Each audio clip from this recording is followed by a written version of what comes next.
Donnie Moore, former UT coach Ray Trail from the Daily Times, Marcus Fitzsimmons, and Troy Prove O'Haron.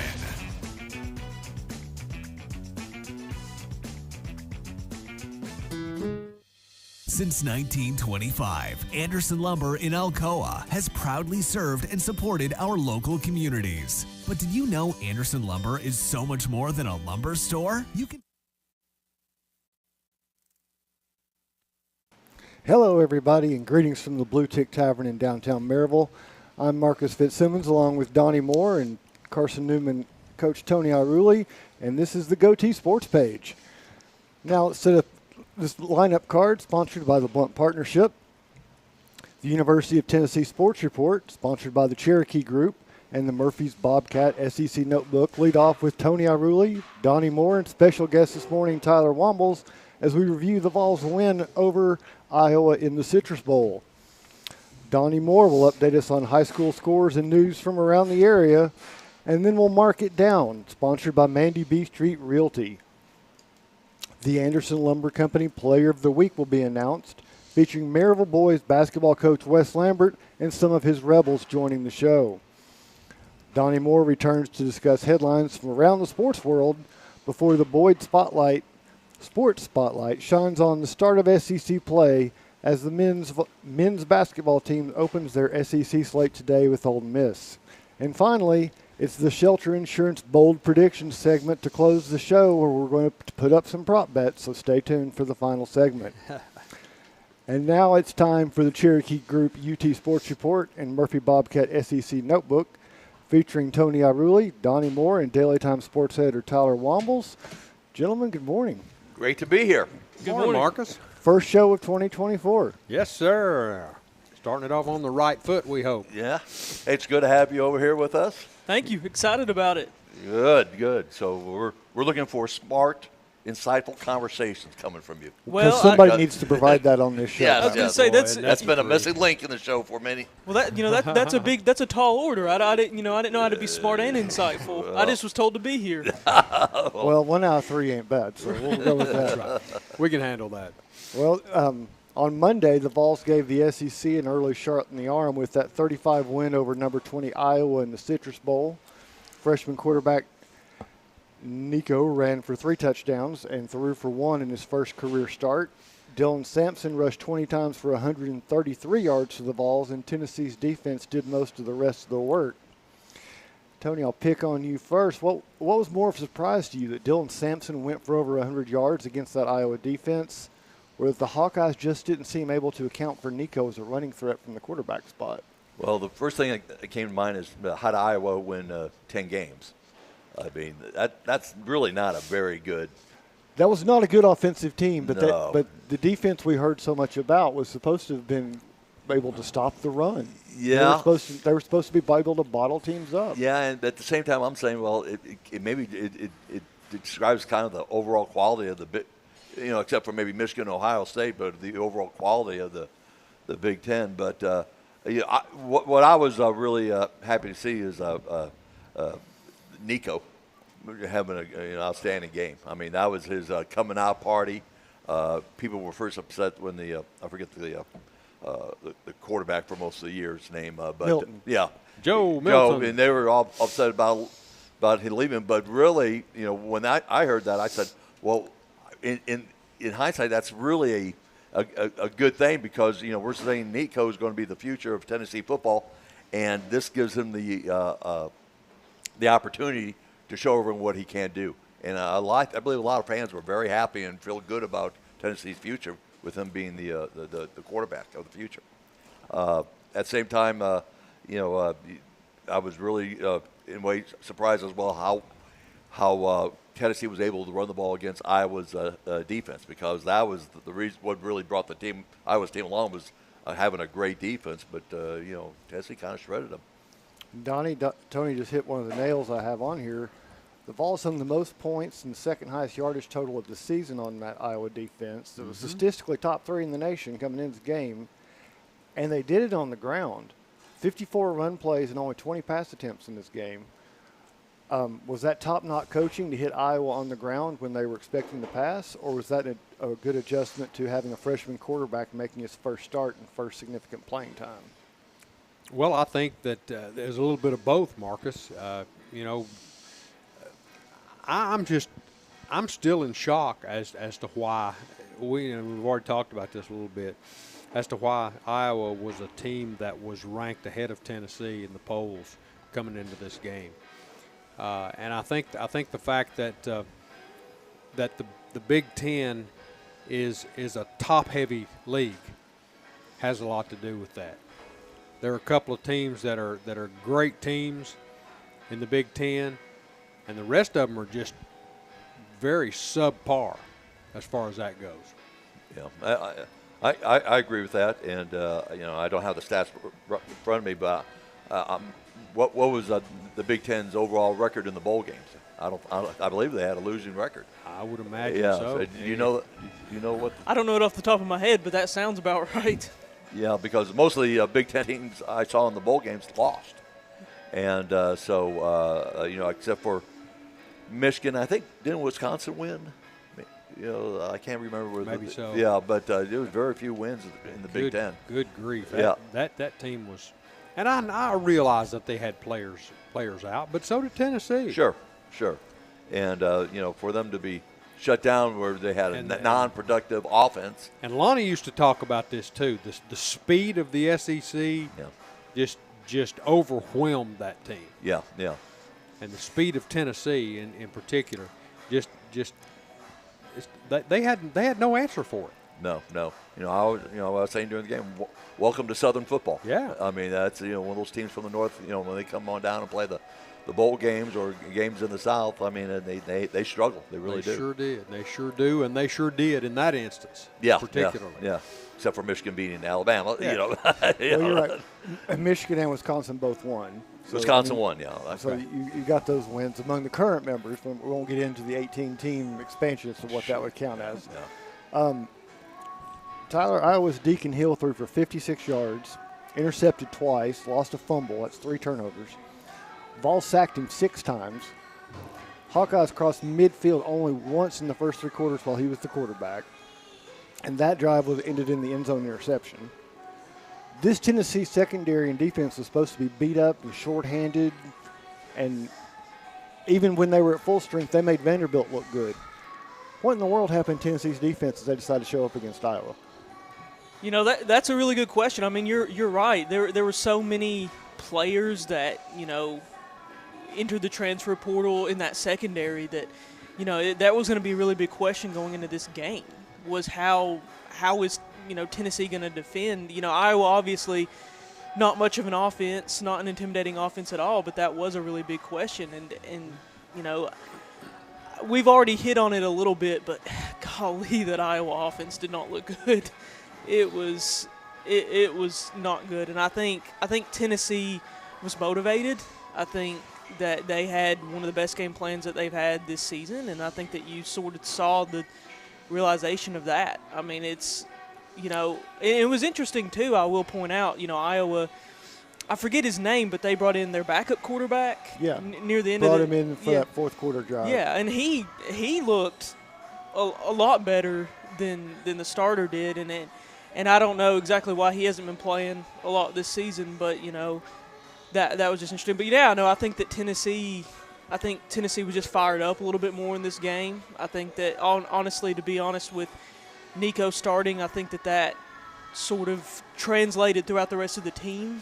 Obviously he was the quarterback that doesn't play on defense, but I think that did sort of translate throughout the rest of the team, and I think Tennessee just fed off of what it was able to do against a really inept Iowa offense, and just sort of fed off that the rest of the game. And the one that shot the biggest stat shocker on there, Tennessee had own time of possession. They had the ball for 32 minutes in this game. Yeah. That's the first time, I think, under the Heupel era that they've had the time of possession advantage against any team. Yeah, because, they get, they run their series real fast, and the other team usually has it. And, and Iowa's had issues with their offense, not only this year, but for many years. And part of the problem was France's son was the offensive coordinator.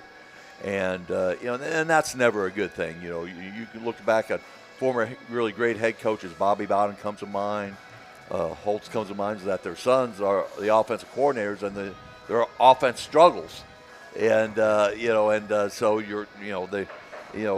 so they end up being in tough positions where they got to let go of their sons and at the offensive coordinator. And the one that made the change at the offensive coordinator position at Iowa wasn't France, telling his son he has to step away. It was the athletic director having to step in and saying something has to be done. So, for Iowa and the French era, and he's done a great job over at Iowa. But for that era to continue, I think they need to bring in an offensive coordinator that's going to light it up over there.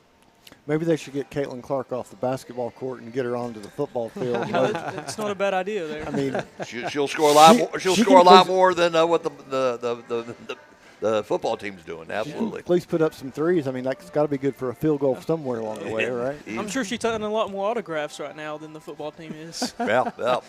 Well, she's, I believe, totally straying off the subject, I think she's 300 points away from the record now after last night's game, which that would put her somewhere around February, breaking the record. She's averaging 35 points a game? 31 point something this season. She's exciting. Well, Tony, I'm gonna put this one to you because okay. you've got that football assistant coach mind. You look at these players that are out there. James Pierce Jr., 52-yard pick six, counted for UT's fourth touchdown that made it 28-0 to start the fourth. Pierce is a sophomore defensive lineman. He's listed at 6'5", 242 pounds, and he was out there on the perimeter against a receiver and stepped in front of a pass like he was a defensive back. What kind of linemen do you find out there that have that kind of speed and agility with that size? Well, the defenses have had a change to match up with how the offensive changes. Where, our day, except for yours, our era was the I formation, 22 guys within about 8 yards of each other, but because the offenses are spread out, it's changed the defense.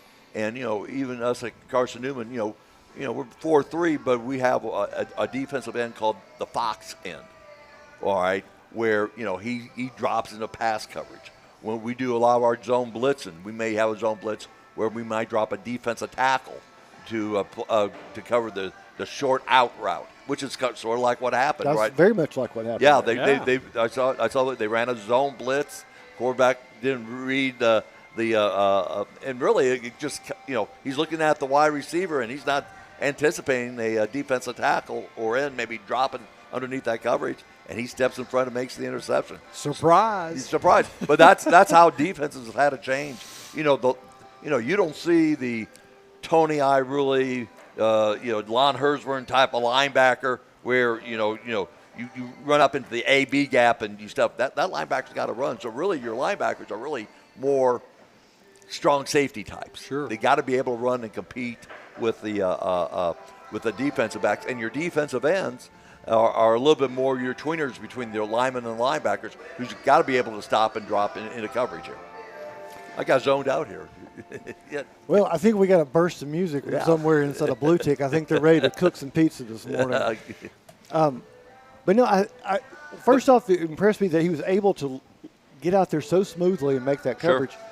But then when you see a defensive lineman get a turnover, the chances of him going 52 yards without somebody catching him, that's not something you expected back in the day. But now it's kind of the thing that they have that speed.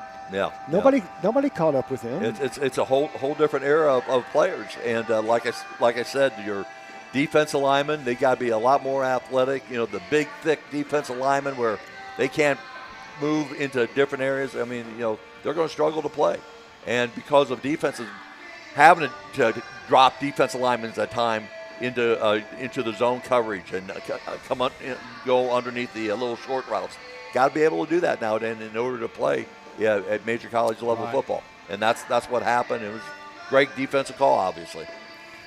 The guys, the Vols finish out 9-4, and we talked about what a big difference that would be versus 8-5, given what was happening in Tennessee's season. And it's better than my 7-5 pick I'll own from the beginning of the year. Yeah, you went 7-5. I went 8-4. Did you go 8? I can't remember.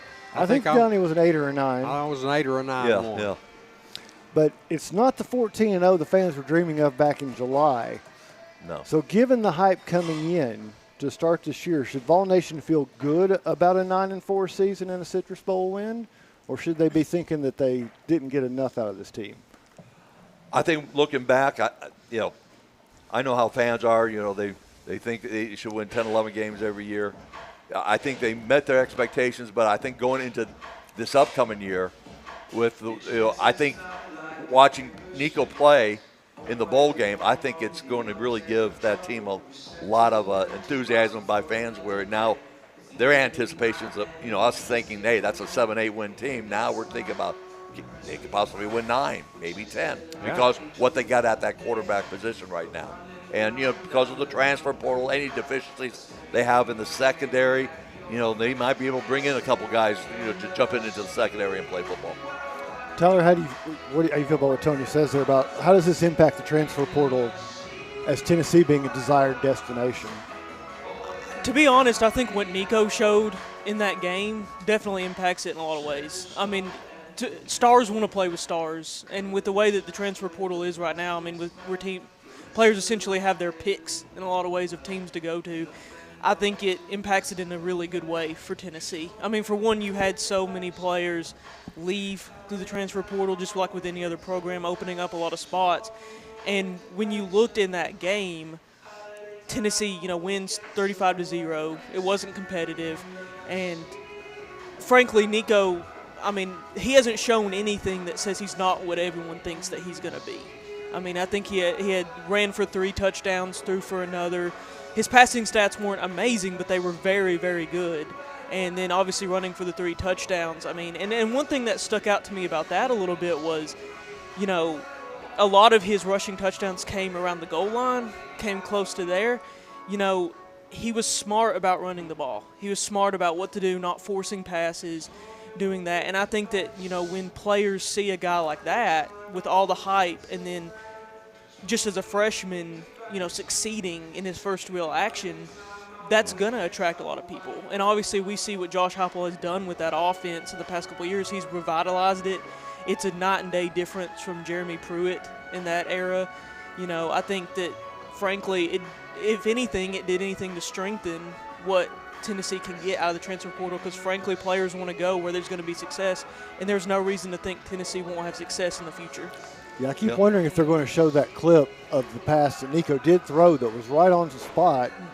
If the receiver doesn't pull up, it's a touchdown right from the get-go. I can't help but think they're going to be selling that as you could be the guy that doesn't let up and catches that ball. Absolutely. Yeah, and I think they were smart in putting the game plan in for Nico, that they weren't going to put the offensive success on his shoulders. They said, okay, listen, we've got to be able to run the ball. We're going to use Nico. Yeah, he's going to throw some passes, all that, but we're going to use his running ability as well to run some of the counters, some of the zone plays from the quarterback position. Like I said, he only threw 20 passes, which is a low amount compared to other games for a Tennessee quarterback. But they were very smart in how they used him, and and obviously, his running ability, being what is he, about 6'4", 6'5", something? 6'6". Yeah, 6'6". He stays I mean, he's got great long-legged, and he runs very well. And like I said, he brought a lot of positivity into what was going on offensively, and the team caught on, and it was obviously a great day for Tennessee football. And I think Tyler Click hit on something. The team did seem to respond well to him. Mm-hmm. I mean, you're talking about a freshman who's got offensive linemen that are coming. Some of them are agreeing to come back for their they're going to have their 24th birthday next season. I mean, there's 6 years difference between him and some of these linemen, and they just seem to respond to him. Yeah. And that's a big plus, is that all those linemen are coming back. Right. So they're probably going to have them probably in the top 2 or 3 in the entire country in terms of experience coming back to that offensive line. And so, like I said, I think it's a very, very, very positive future for that offense and Tennessee football in this upcoming year. And, one thing I would say, the fan base this year has been clamoring all year to see Nico. Yeah. Wanting to see him, want to see him play, want to see what he can do, especially as some of the things happened with Joe Milton and he was not having the season they expected. But I think I want to give Josh Heupel credit for it, because he didn't throw Nico out there. Yeah. just to throw him out there. He gave him time to learn the system, gave him time to learn the offense.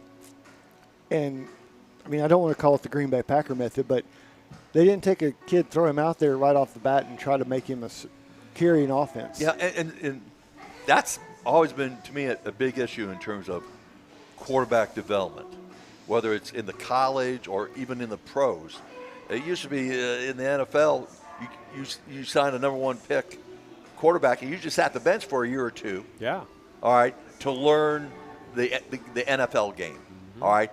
Nowadays, because they pay so much money for NFL first round or high draft pick quarterbacks, they got to throw them out there right away. And and the list is a huge long list of top first round draft pick quarterbacks failing in the NFL because they got thrown out there way too soon, and they could never recover.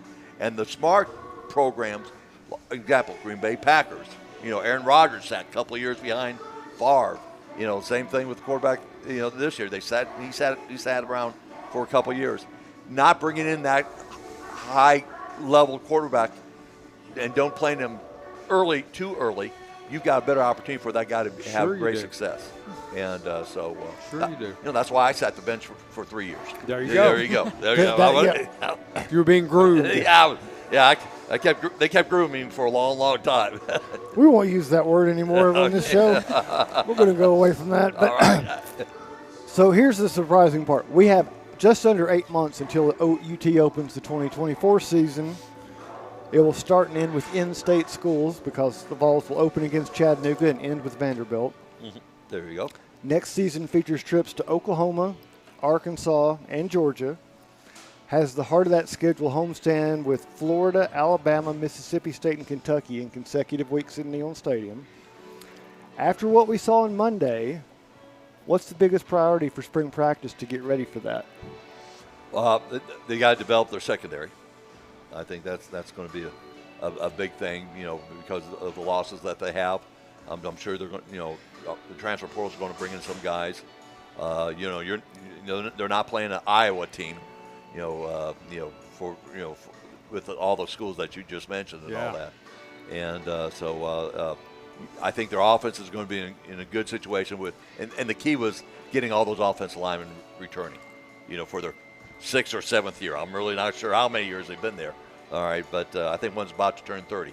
And so, anyway, I feel good. The future is going to be offensively, with Nico and the offense linemen, running back situation, need to bring in a couple wide receivers, but they really got to work hard to develop that defense to be at that level for a championship run. Tyler's defense for you as well as a priority, or is it? Because I'll toss out there.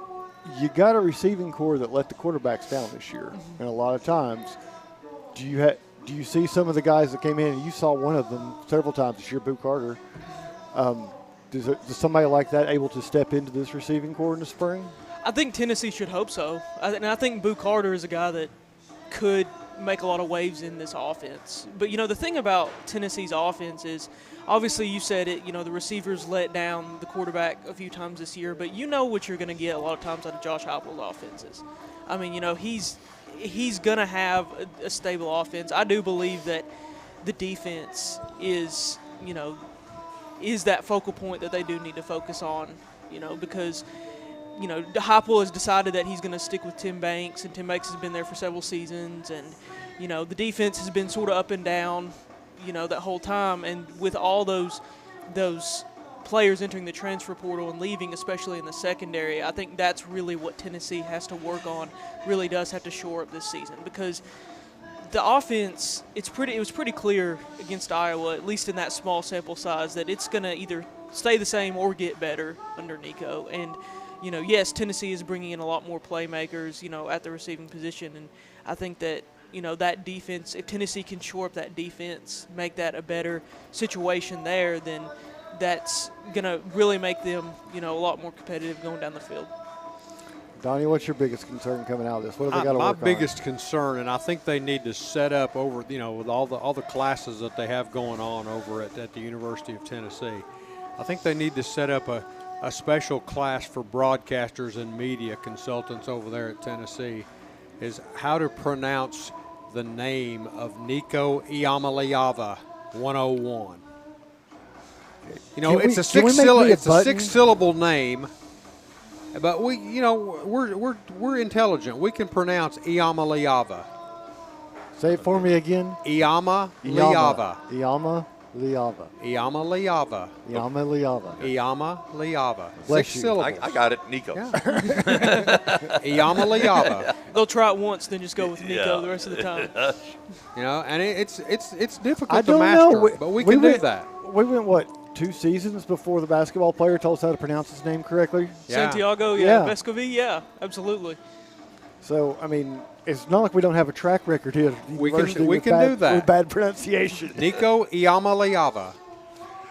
I think We are going to you on that. I think every single time. there is a job for the next 3 years for Donnie Moore to go out and pronounce You're it. his name You're for the man. ESPN. I mean, you could be part of his NIL package. Just slip me a few bucks every now and then, out of the package. And I can do that. Well, we've got a couple minutes still to fill on this. We So do. We'll talk about a little bit the got- bowl games because when we couple left here last week, we had been talking about, Florida State's going to be a little shorthanded. Did anybody boy. expect to see 63-3? Was the 3 pretty much a gimme? I did not. Yeah, I thought it was going to be in the 40s, but it was absolutely bad, and it was really embarrassing for college football. And but you know what? You opened up Pandora's box, all right, and this is what you get with the transfer portal and being so unregulated, where now you get where 1 week you're talking about this team should be in the playoffs for the national championship, to now this is a team where it is totally embarrassed. And they would show up close-ups of the head coach, his name, on the sideline, and it was That just was in the Daily Times the other day. Yeah, it was just And it's exactly right. You just felt so sorry for him and the people who are lifelong Florida State fans, which most of my family in Florida, they're Florida State fans. It was just it was tough for that to be seen on TV and to unfold the way it did. And, I thought this in the back of my head, and I wish I'd said it before the game last week, so I sound like I'm just piling on at the end. We spent a lot of time, and Mike Edwards, the usual host of the show, spent some time talking about the deal Florida State got by being left out. And in the back of my head, I've been thinking, Georgia's sitting there and has seen Alabama lose the SEC championship game and still make the Final Four into the playoff. You've been the number 1 team basically for 3 years. Yeah. You lose in a close game in the SEC championship, Yeah. but you don't get that same kind of thing. Absolutely. And I think Georgia took it out on Florida State. Oh yeah, By yeah. all means. They had a different mission than Florida State did. They had a point to prove, and want a they point proved to prove. And unfortunately, that did not translate over to Florida State, where they should have had the same type of attitude going into the game. Hey, we got a point to prove. We deserve. Mm-hmm. And if that would have been a tough ball game between both teams, and then people are saying, you know what? Yeah, they really, really screwed up by not having neither one of them. But what it did was convince that one that the players aren't very loyal to the program, and two that a lot of the Georgia players did. Some did transfer out. I understand that, but it shows the depth and the quality of the players at Georgia By all compared means, to Tony. Florida State, because a lot of them were one and dones and all that, and so that's the difference of the programs and all that. But if Georgia would have beaten Alabama, Georgia would have been in, and Florida State still would have been out. Yep. So You're right. So it was not a good they were the odd man out. But a couple years ago, when they had that big vote when to expand, all right, the commissioner of the ACC said, "No, we're going to wait another year or two." So this could have been changed a couple of years ago. And we'll take a break and time out here, and when we return, Donnie Moore will provide high school scores and news from around the area, and then we'll get ready to mark it down. You're listening to the Sports Page, Blount County Sports Voice, and now stay tuned for the best in local sports. It's payday, And on payday, you want to have access to your money right away. When you enroll for direct deposit at Knoxville TVA Employees Credit Union, your money comes to you with no waiting. It's the fastest and most secure way to get paid. Getting set up is easy. All you need is your account number and our routing number. Find out more at tvacreditunion.com. Join us now. Federally insured by NCUA. Some restrictions apply. Ask for details. Since 1925, Anderson Lumber in Alcoa has proudly served and supported our local communities. But did you know Anderson Lumber is so much more than a lumber store? You can stop in anytime and see our incredible kitchen showroom. From floors to cabinets and everything in between, Anderson Lumber's experts can help you design your dream kitchen. And then our install team will make it a reality. For anything home, we welcome you to visit Anderson Lumber in Alcoa or shop over 67,000 items online at AndersonLumberCompany.com. Anderson Lumber, since 1925. Aubrey's is known for real comfort, real food, real good. But remember, Aubrey's is also really into Blount County. Aubrey's Maryville has been a strong supporter of local schools and sports programs for more than 15 years. From baseball to football, dance teams, and marching bands, Aubrey's has helped schools and youth programs generate thousands of dollars. It's easy for us to do because it's the right thing to do. So the next time you're looking to choose a place to eat, we hope you'll choose Aubrey's. Real comfort, real food, real good. See what's on the menu at aubreysrestaurants.com. Merlin's Music World in Maryville is owned and operated by Dylan Davis and has been a fixture in Maryville since 1987. Guitars, amplifiers, lessons, sound system, and video system installations are products available at Merlin's. Merlin's also offers a 24-track digital recording studio featuring audio engineer Rusty Chambers. Visit Merlin's at 1920 East Lamar Alexander Parkway or call 977-0093. We all want our loved ones to be safe. Denso in Maryville is at the forefront of creating technology for safer vehicles. Join the automotive industry with Denso in a fast, challenging, clean, and safe environment. They offer great benefits and competitive pay, as well as a convenient on-site healthcare facility, cafes, fitness center, and more. Start your future now. Entry-level production positions start at $16 an hour for second or third shift. Visit densocareers.com/Maryville to learn more and apply. The Blue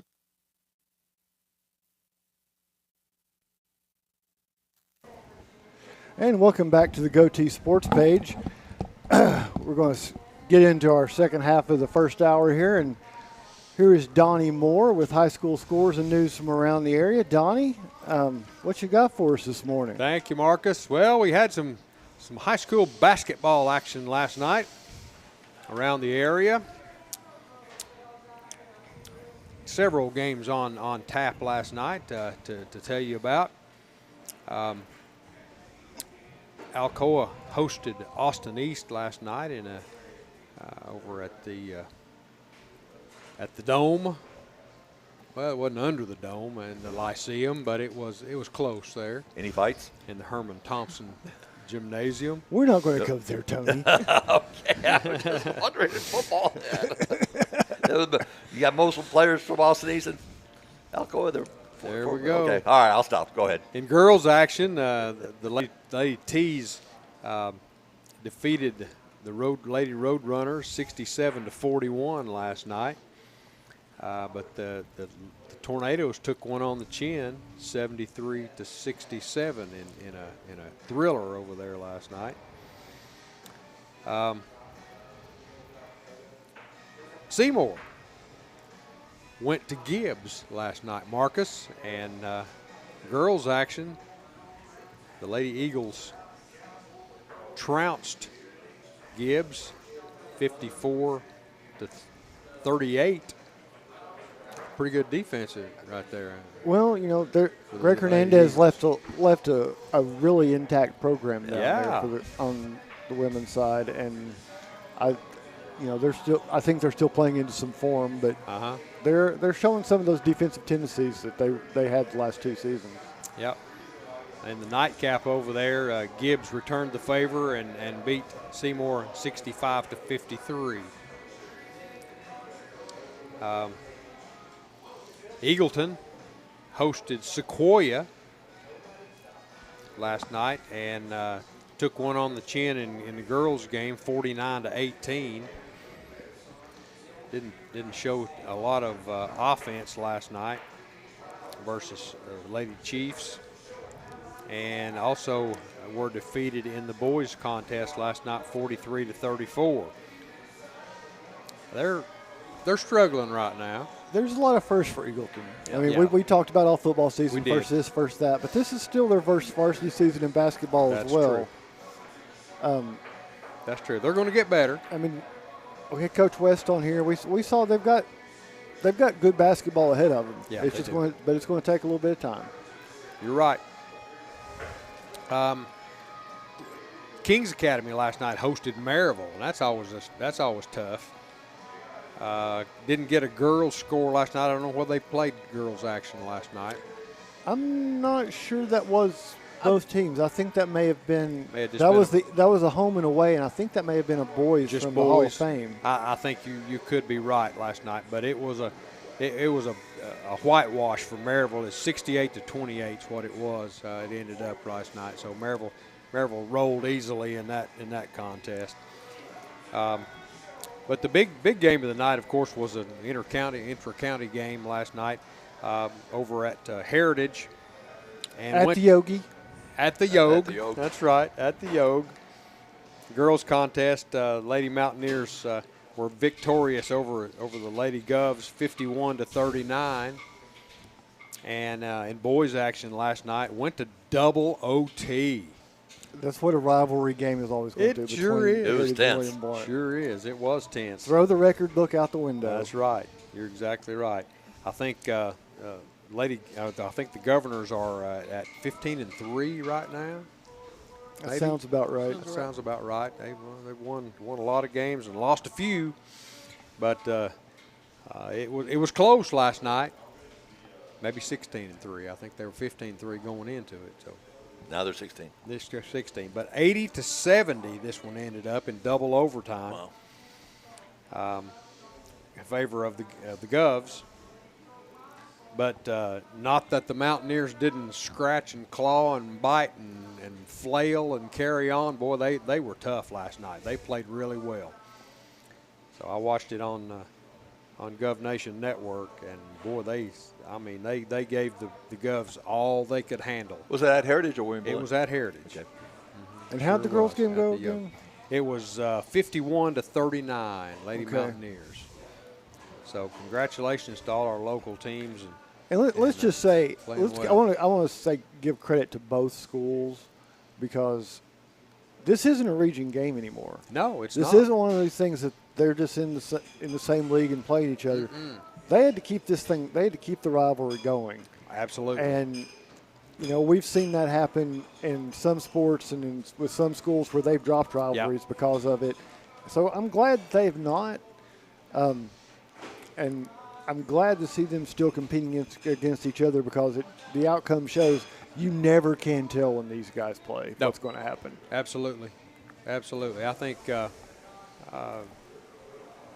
Heritage boys are just kind of playing 500 basketball right now. But when When it's a like you rivalry said, game, yeah, when it's rivalry, forget said, it. throw the records out Yep. the window when they play. Yeah. Because that's the way it is. Yeah, Heritage showed a lot last night, and They sure I did. think we've seen Heritage really improve. I definitely think from last year to this year. I mean, like you said, they are playing 500 basketball, but you've got Eli Williams has proven who he is as a scorer. Gavin French, young Yeah. players come in and done really well, and Marsh kid. Yeah. I mean, they're ballers. they are. And I'm not going to. I don't want to take away from what Heritage is doing, but the fact that this team is going to be playing in the postseason in a 3A rather than a 4A bracket, I think they've got more potential to make some noise with that 3A bracket come February because they seem to be improving. But improving in the district they were in 4A, it didn't matter how good you were. Improving, you were playing with 5 state tournament caliber teams. You're going to take lumps. That's true. That's not necessarily the case with this 3A bracket. Absolutely. That's true. Well, that's it for our local scoreboard for this week brought to you by Mandy B. Street Realty. I want to tell you that you're listening to WKCE 92.5 FM and 1180 AM Mid-Century Radio. And now to our local, well, I want to tell you that you're listening also to our host today, Marcus Fitzsimmons. And now we're going to kick it to him for his feature, Mark It Down. Well, thank you, Donnie. You're welcome. We need to work on that transition again, but that's okay because we're all filling in and shifting around. That's true. See, But, whenever he transitions me, he says, "Here's Tony." Yeah. You're so much better. At all. You have age, so you have an easier deference to go to than I. We're going to do a little bit different. We're going to mark this down a little bit differently this week because I think the word is definitely out there. And I'm going to take the opportunity to put in a plug for the paper. But Monday's edition of the Daily Times will be the last one delivered by the paper's carrier force. That's true. And starting Tuesday morning, the paper will be arriving via the U.S. Postal Service. That change we've been talked about for about 6 weeks now, and I think most people are aware of it. And it means some changes that are going to come along. It means some earlier deadlines. And I've got Tyler here to put on the spot because I just love doing that. Tyler, is it come Tuesday morning, is it going to be a totally different sports section, or can readers still expect what they've got right now coming? Carrier's not going to really change what you're doing, right? No, it won't. And yeah, I'll go ahead and say it will not be a totally different sports section. I mean, our deadlines have moved up, but, we're still getting in as much as we can in that time frame to get it in for the next day's edition. And so, it's – you can expect that same sports coverage of all the local preps, University of Tennessee, Maryville College. You can still all expect that from our sports section. We have a great staff. Josh Lane is a very talented writer. He's a great reporter, and he does a lot for us. And Marcus helps us out a lot as well. And you can still expect that same quality that we've given. You don't have to panic right now with those changes. And you're going to forgive me. I'm going to get on my soapbox here. I've been around newspapers for a long time, and kind of longer than I actually want to remember at points, but I stumbled into it in high school, and for that reason, it feels like the change is we're going back to where we used to be for a bunch of different reasons. But when Jim Davis came looking for me to be a freelance writer for the Mountain Press back in the late 80s, it was because the paper was adding weekend editions. After they'd been a weekly, they were 3-day, they were 5-day, they were going to a 7-day and had to have live football coverage, and they went out to get some freelance writers. But that was how I got into the newspaper business, because people were adding weekend editions to the papers. And the Daily Times was not far behind them. They went to a 7-day in '99, and then made the move because they were an afternoon paper. The Daily Times came in the afternoon in the 90s. It wasn't until 2000 that we became a morning paper that you could get, and printed at 11 a.m. and got in your mailbox by 5, which is very similar to the kind of arrival times some people are going to be moving to when their mail gets to them. It just kind of feels familiar. The bigger change, I think, staff-wise, inside the paper was back in 2012 when we shut the press down and started printing in Knoxville. That was a huge change for us, but the readers didn't really feel it. But I understand how they can feel like this is a difference coming in the mail. But the upside we have is, there's an e-edition now. We have a website. You can get notifications on your phone for breaking news. When I first started, and I like to share the story, some days the stories didn't get in because we simply couldn't get the news back to the newsroom to get it in the paper. Sometimes they were a day late. And I can remember nights when, if you can believe this, we went out with a roll of quarters, and I wrote the story on notebook paper and would call back to the office on a payphone at a gas station and would dictate my story to Jim Davis from the road game, and he would be sitting there typing it in. But if he didn't have the time to type it didn't go in the next day's paper. It went in a day later. You're making me feel a lot better about my situation here right now, Marcus. Well, I'll tell you what, the first laptop we took out on the road, I've still got it. It is about 3 feet long, weighs about 45 pounds. Oh, wow. And it's got a green screen. It's a little bit smaller than what you see on a smartphone to work on, that pops out of the top of it. And that was our first laptop to send copy in from the road. When did you start switching to the laptop? What year was that about? I want to say we got that green screen in mid-90s. It had been around a little bit before they gave it to us, but you had to have a dedicated phone line to hook it up to, like a fax machine. Yeah. So it didn't go very many places because you couldn't be sure of that many places outside of like the state tournament. Could you play Oregon Trail on it? No, you couldn't play Oregon Trail. I'll get off my soapbox, but since we got Tyler here, we're going into the stretch run of winter sports. District basketball tournaments are about 5 weeks away. Wrestling regionals are really less than 3 weeks away as of today. Totally putting you on the spot again because, hey, I'm shameless here. And That's okay. What are the 3 biggest prep at it. storylines that we're going to see, we should be looking for over this last month of the regular season? Yeah, absolutely. And I think, they really are tied to basketball. But, my first one is, are the Alcoa boys, going to stay on that road or going back to state? I mean, they obviously we saw what they did last season. Had that phenomenal run. Javin Carter led it, and I mean, obviously Javin is, he is who he is. I mean, last night, if anything, proved that again. I mean, going up against Shane Cherry and having, a really, really good game. So I think, that's one of my first ones is, is Alcoa going to stay on that road to going back to state? And another one is, we talked about it a little bit, but, I like to see what Eagleton is coming up with a little bit. It's their first varsity season, and, obviously there's going to be some growing pains. Their basketball team's in a really, really tough district, playing against Alcoa, Gatlinburg-Pittman, Austin East, Pigeon Forge. But, it's, Scott West is obviously a veteran coach in this area, and he's a guy that, is really well-suited to lead that program.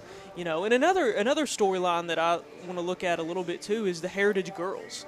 The Heritage Girls basketball team, can they sort of get over that hump and make it to state as well? They've been to sectionals and, haven't made it past that. But, you've got a lot of talent on that team. Carson Swaney, Chloe Heath, a lot of veteran talent that is really guiding them. Rick Howard, obviously a veteran coach, been there a long time. And so I would, I really like to see what they're going to do, how far they're going to go as well. And, last night I think we saw a little bit of that. Carson wasn't at 100% last night, and Chloe stepped up and kind of paced them. And even she wasn't 100%, I don't believe, from what Coach Howard said. So I'm curious as to how they're going to weather this last little bit and go into the postseason in this new region, in this new classification, see what they can do. Yeah, absolutely. I guess we're almost out of time. We need to get ready for this next hour because we've got some special guests coming in. It's time to turn the page and announce the Anderson Lumber Company Player of the Week. You're listening to the GOTee Sports page, and now stay tuned for the best in local sports.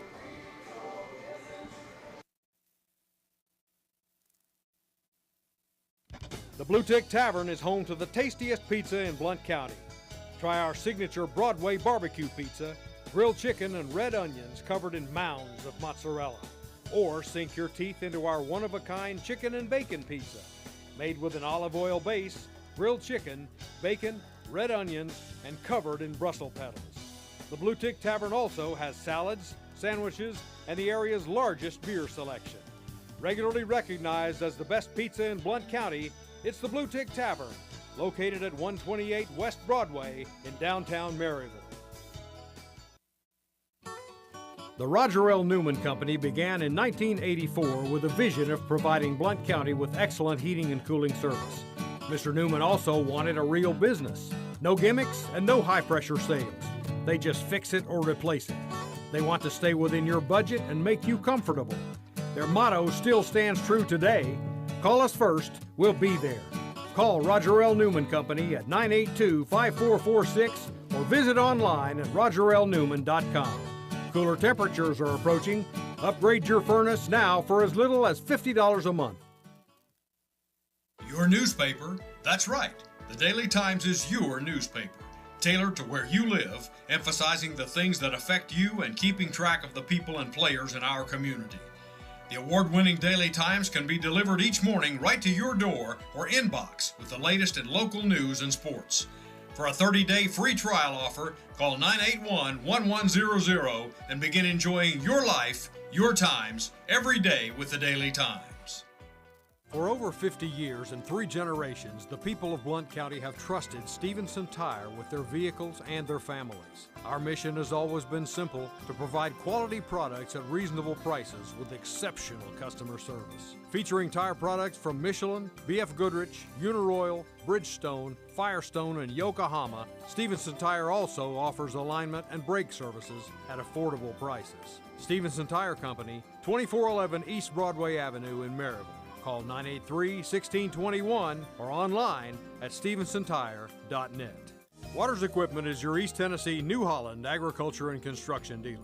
Waters Equipment has been serving Blount County for 48 years and has 2 locations in Maryville for sales and service for New Holland equipment. Offering shop and field service for trucks and equipment of all brands, Waters offers equipment rentals for New Holland skid steer, Mini X, and tractors. Call 238-9000 for your rental needs. That's 238-9000. Waters Equipment New Holland. Excellence in service. And welcome back to the Bluetick Tavern in downtown Maryville. This is Marcus Fitzsimmons along with the rest of our broadcast crew. And now it's time for the Sports Page Player of the Week, sponsored by Anderson Lumber Company, where quality service is always a priority. Proudly serving Blount County for over 75 years. And today we're joined by Maryville boys basketball coach Wes Lambert, and he's brought a couple of his Rebels with him. Coach, thanks for joining us this morning. I know it's been a busy holiday season. No real rest for this team after playing the 5-star prep and then playing in the Arby's Classic the week after that. I'm going to guess playing just 2 games this past week was a little bit of a break for these guys. It was. Go ahead and introduce the 2 players you brought in and what they're doing for this team right now. So I've got Alex Akerd. He's one of our 2 seniors, and Jonathan Woodley, our sophomore point guard. So both of these guys have played a lot of minutes in their career for the Rebels. Very proud of them. Alex is leading the way down low on the block and coming on very nicely as we get into the district season, and then Jonathan's been progressing. He got to start last year as a freshman, and now he's got a year under his belt, and he's showing a lot of special things on the court that can impact both offensively and defensively. So really proud of these 2 guys. Well, you got the win over Hardin Valley earlier this week, 63-52 on Thursday. Got the big win over Kings Academy last night. What's the team doing right at the moment? What do you like? Because you're looking ahead at a big district schedule up ahead. So we've really been focused on playing fast. We've got a lot of guys on our team that can get out and run, and so that's been a big focal point for us on the offensive end, and then really trying to spark our energy on the defensive side. So we're picking up full court most of the game, every game, no matter who we play, and it's been nice to see that our defense has sparked our offense in a lot of occasions. So, been very proud of the guys that we've got that are going out on the court and playing, and it's fun basketball to watch. Hardin Valley, I think we had 6 dunks. I don't know the last time a Maryville team's had 6 dunks from more than one player. So we had 3 guys get above the rim, and it's fun. It's real fun to watch. Now, would you be talking about the guy next to you putting Well, one of I'm those talking down? about both of them. Both of them putting them down. Both of them got him a dunk Thursday night, and so did another sophomore, Eli Owensby. So it was, it was exciting. It's fun. High school level, when you see somebody get above the rim, it kind of amps you up, gets that momentum going. So when you get 6 of them in a game, things are clicking. Alex, you got your eyes lit up for just a moment there when Coach mentioned it. Yeah. Talk about that particular play where you got up and got up. Well, against Hardin Valley, I actually had 4 dunks, and I think I knew he was holding back about this. Yeah. I think I need to attribute most of it to my teammates because they get to drive in the paint, draw my man onto them, and then just dump it down to me, and I finish it for them. Now that sounds like a very familiar process to me, Coach Lambert. I think I may have seen this kind of ball movement before somewhere, and I'm not. Could have seen it up on the hill over there at Maryville College, probably a time or two. Because I can think of some big men that really, let's see, Bobby Bowers, Bradley Blair, some guys like that really seem to take advantage of that exact same ball movement to get Bobby up there. Golden. Yeah. Going back to Bobby Golden. I mean, both of those, and you go a little bit One further. of my former students. I grew up watching Matt Innan. There you go. Playing for the Orange and Garnet and playing above the rim. So it's, at the high school level, you really don't get a ton of true 5 men out there. And when you got one, you got to take advantage of it. So, Alex, are you the defensive stopper as well? Are you the back end? Yeah, so really my job on defense is anytime our guards get beat or someone has to help off, I'm just there in the paint to make sure no one gets an easy layup, get to send some shots into the stands. It's fun. He's got the right mentality for the big man, Coach. We're trying. That's been a work in progress, and he's finally, you can see it clicking with him, and it puts us on a different level as far as intensity goes, because guys like Jonathan, who can get out there and defend anybody at a high level, if they can gamble a little bit, they can knowing that you got a 6'9" behind you, you can take a little more risks, and it's nice. It's nice to see it.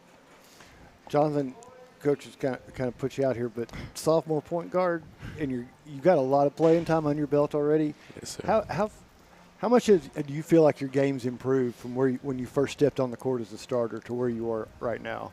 I think my freshman year I was a little nervous, seeing that I was a freshman. But over the summer I got a lot better.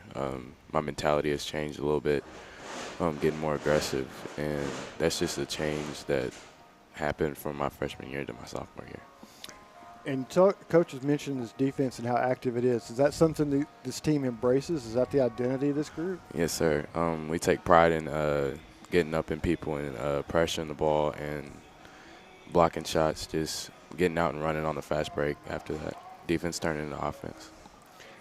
Now Coach, I'm kind of sitting here a little bit of shock because I was expecting to hear that Maryville was playing man-to-man defense and was in a half-court set most of the time, and you're talking about getting out there and pressuring people and doing all this. That's a development from the styles you played under. Yeah. What's happened there? So we noticed this summer that our guys, if we could kind of simplify the game a little bit, teach them just a true motion, 4 out 1 in with our big end, and letting them play, we get out of the way. Get out of the way, let these guys do what they do. And, we've got some sets. We run probably 7 or 8 sets often, but we kind of try to pride ourselves on letting our guys just doing what they do best. And when you play so much intensity on the defensive end, you don't have to have a whole lot of offensive half-court sets because it turns into transition, and that's something that we're really trying to focus on. Well, I just ask Alex. Your coach mentioned 1 or 2 seniors. What's the leadership of this team look like from the players' perspective? Is it purely on the seniors, or does it spread out more than just from the seniors as to who the team looks towards? I really think that it's not really just seniors because we have so many sophomores who get a lot of playing time, and they're able to come out there. They don't really need leadership. They're able to help lead the team. They're the ones really working it on the offensive side, and they're the best defenders on the team. So really we look to them for a lot of help on the court, and it's really just up to us to make sure the locker room stays good, make sure there's no toxicity in the team, and really just keep our morale high. Well, I'm going to put you on the spot. We did this with Tyler there. We're good at putting people on the spot this morning. Would you rather get the dunk at home, or would you rather get the dunk away? What's more satisfying, to hear that crowd go silent or to hear the Maryville student section erupt? Yeah, I think I'd rather get it away because one of my favorite parts of the game is the warm-ups here in the opposing team student section. Talk a lot of trash to us, and getting to dunk in front of them, shut them up, it's a lot of fun. I can't imagine you attract a lot of attention as a 6'9" guy walking into the gym. Just a little bit. I don't think you don't stand out among the crowd, right? No, sir. I Absolutely think not. his go-to comment, he gets it all the time. You know, people, do you play basketball? And his immediate answer is, Absolutely not. and then he says, I'm what did he say? Underwater basket weaver. Underwater basket weaver. That's a great response. Love it. So you need to file that away when people ask you what you do for a living. Yeah, absolutely. Underwater basket weaving. Underwater basket weaver. Jonathan, we're going back to the dunk, but go ahead and what was your dunk like? Because we can expect it from him. What was yours like? I think one of my teammates, I think it was Braden Hazelbaker, he got a steal and passed it up to me. I was just on the break, and I was like, I'm not going to get another chance to do this. So I just went up and dunked it. I don't know. He's got some hops, though. He does. When we get onto our guys so much because all they want to do is try to dunk it. Before practice, after practice. So it's we kind of tier them. We'll tell them they're either a dunker, they're a can dunker, so every once in a while they can dunk it, or they're a perfect condition dunker. They're feeling really good, and so Johnny is upgraded from a perfect condition to a can dunker now. He asked me at a timeout, am I a dunker now? I said, no, you're a can dunker. Yeah, the worst thing you can have is when you go up there and put it against the back of the rim and it goes flying back the other way to midcourt because you're sitting there, you're embarrassed, and the other team's going the other way with the ball. Yeah. It's the terrible feeling to go through. Coach, breaking this down, you got 10 regular season games left. 9 of those are in district play. Yep. And you've got West, William Blount, Farragut, and Bearden all still to play twice. Yep. I'm not sure, you don't need to talk to the schedule maker about this one. That's a heck of a way to run out the stretch run of the season. Yeah, our district is loaded. 1 through 6. So there's going to be 2 really good basketball teams that don't make it to the region. And with 6 teams, first and second place get that bye in the district tournament to get an automatic qualifier into the region. And that's one of our goals because we know how difficult this district is. You look at next week, we play Bearden Tuesday, William Blount Friday. There's no rest for the weary. It's quick turnarounds, quick scouts. So hopefully our guys are locked in and ready to go. We've had a really tough schedule on purpose, trying to get us ready for this stretch right here. Well, I was going to ask because Arby's Classic, you played some really good teams. We were debating, did you really play a school called Emotep? Yeah. Did they walk around, do something from the Mummy movie during that? Or No. Unbelievable, talented team, inner city Philadelphia. And we don't ever get a chance to play teams like that. And so talking to, my father about it, and we were both sitting there saying, golly, I wish we would have had this opportunity. You want to talk about toughness. Talk about an inner city team from Philadelphia. That's toughness. I want to see how, we compare in the toughness category to a team like that. So, we were lucky enough to get an opportunity to play against them. And we probably had the best first half of the season to a point where people in the stands were leaving because we were winning. We went into the half up 17.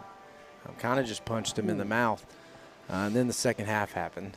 And their UConn commit decided to have 31 second half points, only missed 2 shots. So we tried to weather the storm, couldn't finish it out, but unbelievable opportunity and experience for our guys to see that style of play and that level of play. And you touched on the best reason for that is that one doesn't matter. No. But these district games will. And what do your team take out of these experiences from these holidays? Because you put them in some tough, 2 tough tournaments.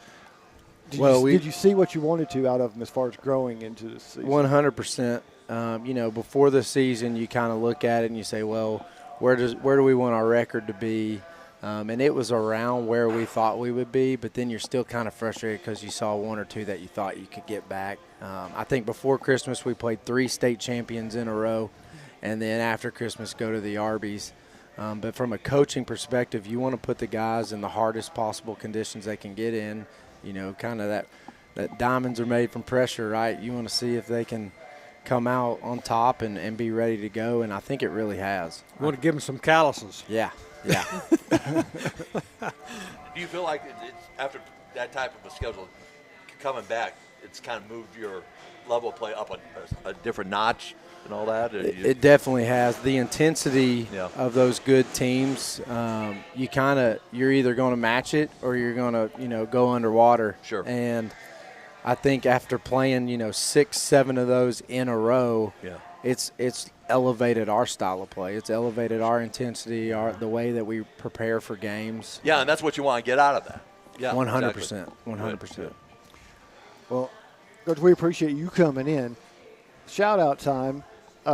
We all know the head coach can't be everywhere and do everything, and that keeping the team running and the program running, especially for a home game when you got all that stuff going around. Who needs some love for their support of Rebel basketball this season? Honestly, I have an unbelievable staff with me, and I know, my father does so much to help this team, and he can't, he can't let it go. Like he'll stay up till 3, 4 o'clock in the morning. But honestly, my other 3 assistants, Coach Chambers, Coach Jones, and Coach Hedrick, they're all in. Coach Hedrick coaches our freshman team and does varsity with us. He's doing early morning practices, then he's doing practices with us. So, those guys, they're pouring everything into it, and their families understand the sacrifice you have to make to it. So their wives are unbelievable, allowing them to miss so much at home to be able to be here for these guys, because that's why we do it. And I understand you probably still have some good announcers around and some people doing the books for you and things along those lines. We're bringing it back. It's.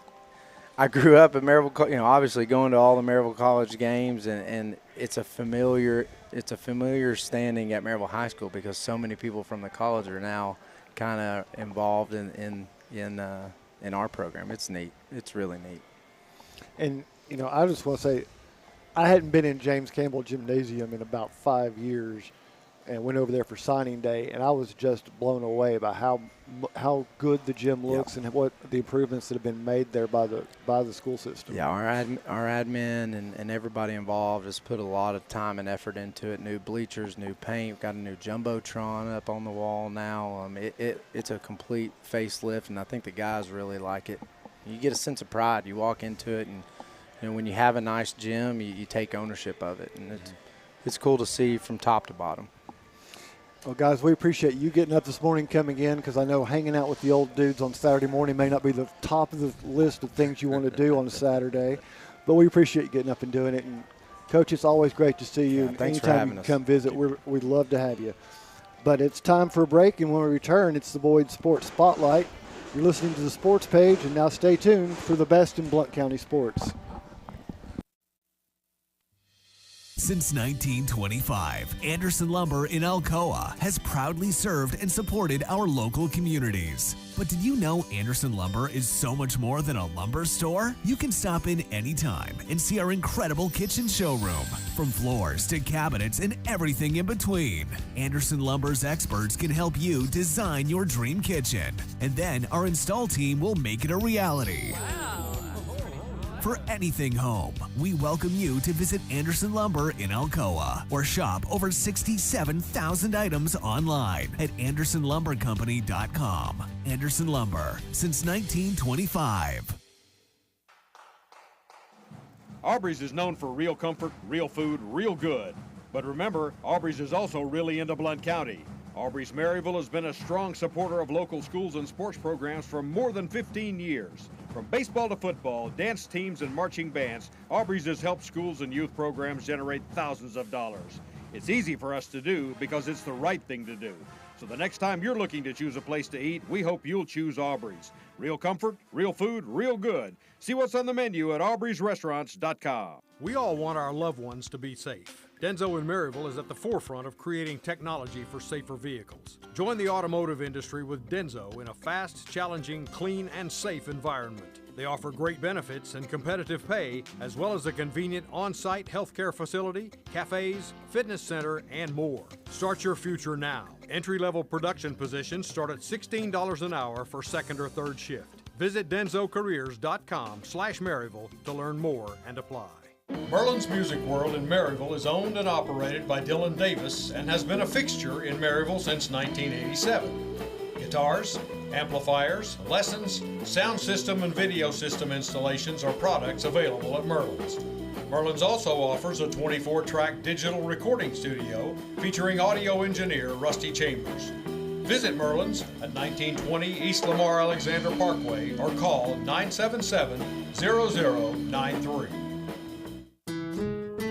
It's payday, and on payday, you want to have access to your money right away. When you enroll for direct deposit at Knoxville TVA Employees Credit Union, your money comes to you with no waiting. It's the fastest and most secure way to get paid. Getting set up is easy. All you need is your account number and our routing number. Find out more at tvacreditunion.com. Join us now.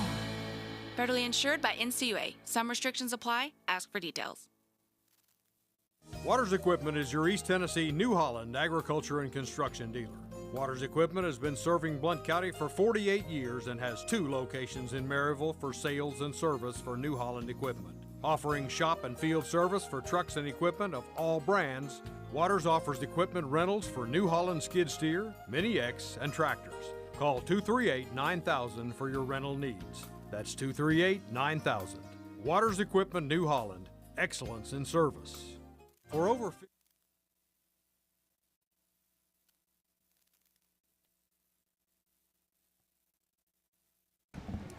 And welcome back to the sports page. This is Marcus Fitzsimmons filling in for Mike Edwards. And Donnie, you ready for headlines? Let's do it. Well, go ahead and we'll go into headlines here, and you can give us the best of what's been going on around the world of sports. Around the world in 60 days. No, it won't take that long. Our sports headlines for today are brought to you by our friends at Fast Signs. Fast Signs, another outfit owned by Brian Johnston. Our Very boss. good. Yeah. Very good. Well, there's your shout out. Yep, he did. Paralympic runner, sprinter Oscar Pistorius was released from prison on parole Friday morning after serving almost 9 years of his 13 years and 5 months sentence for murder. Pistorius was convicted of shooting and killing his girlfriend, model and law graduate Reva Steenkamp on Valentine's Day of the year 2013. He is expected to live under parole conditions until the remainder of his murder sentence expires in December of 2029. Now, parole conditions might not be what you think they are. No. He lives in South Africa, and he was released to his uncle's home, which is more or less a palace. Yeah. In which he gets to live. Now he has to kind of be under close watch there, but he gets to live in a palace until December 2029. Thing is, he shot through a bathroom door at his girlfriend, Reva Steenkamp. He says he thought she was a burglar. Yeah. And that was... Now, whether or not this is true, we don't know. They had a huge fight that night, and he said the burglar came and locked himself into the bathroom. He shot through the bathroom door. It's kind of like that story, the guy shot his uncle because he thought he was a deer. Yeah. And that's what you get for driving a brown car with a luggage rack on top. Yeah. But anyway, he served he served almost 9 years of his 13-year, 5-month sentence. Yeah. And he's on parole. He's released on parole now. And the 13 years was the maximum. I guess in South Africa Yeah, you don't get life for murder down there. You get 13 years. You get 13 years and 5 months. Yeah. And they interviewed his ex-fiance's mother, and he said, well, their family serving a life sentence. Yeah, right. Because he killed her. And The all family that, serves a life sentence. Yeah. But anyway, sad story. He's out. Yeah. Well, he won't be in the Olympics anymore. No, you're right about that. Well, top-ranked South Carolina opened SEC women's play Thursday evening in Gainesville, Florida, with an 89-66 thrashing of the University of Florida Lady Gators. Tahina Pau. How you like that name? Tahina He's on the name kick today, isn't he? Absolutely. He's rolling. Yep. Tahina Pau scored 17 for the Gamecocks, and Raven Johnson chipped in 16, with Bree Hall contributing 15 points.